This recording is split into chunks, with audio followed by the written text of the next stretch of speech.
All right, so what I've done today is I have attached the front, or started the front of the blind here. What you can see is that I've basically built this just like the back, where it's built on these angles.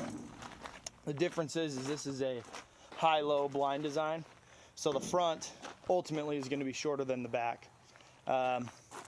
What we had to do for this is basically attach these, and because I didn't have aluminum that was long enough to span the entire length of this from here to there, I had to hodgepodge this together. So what I did is I took these pieces and I cut it into thirds for the length that I needed, and inside of those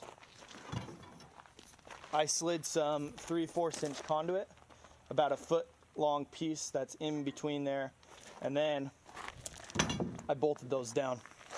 There, and there. So because of the way that I'm building my blind, it's 52 inches tall in the back. This piece here is 11 inches tall. Okay, so that's just built to the specification so that when I'm done and I'm here, it should be 48 inches at the top of my doors up there. All right, guys, so I kind of talked about how I slid the conduit into here. I kind of wanted to show you. This is a foot-long piece of conduit, so that's a foot long, and I'm going to slide it into this here, and that sticks out. This obviously just hits the back of my angle. And then what I'm going to do, let me set my camera down in here.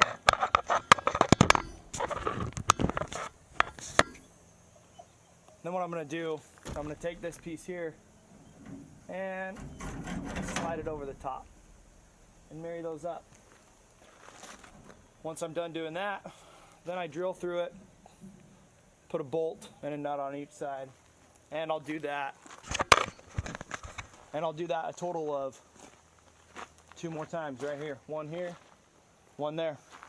And that'll be the end of the front of the frame without the flaps put on it, or the doors.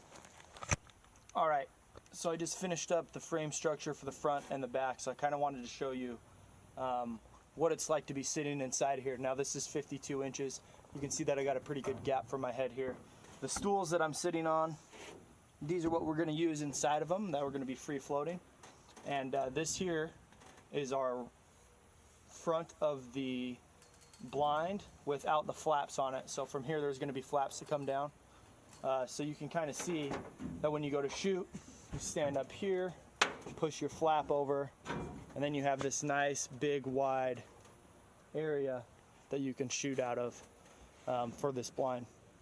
The next thing that I need to do basically is stabilize this here to here, and I'm going to be using more of that unistrut to do that, to stabilize that there.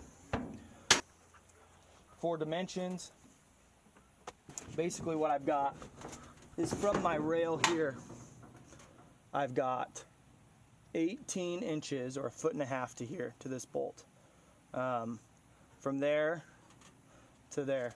Now this piece here is also 18 inches high. So it's 18 inches, this is 11 inches. This gives you a nice gradual increase up to here for your high-low. So then the blind flaps will come up from here to about here, and that's where they'll sit.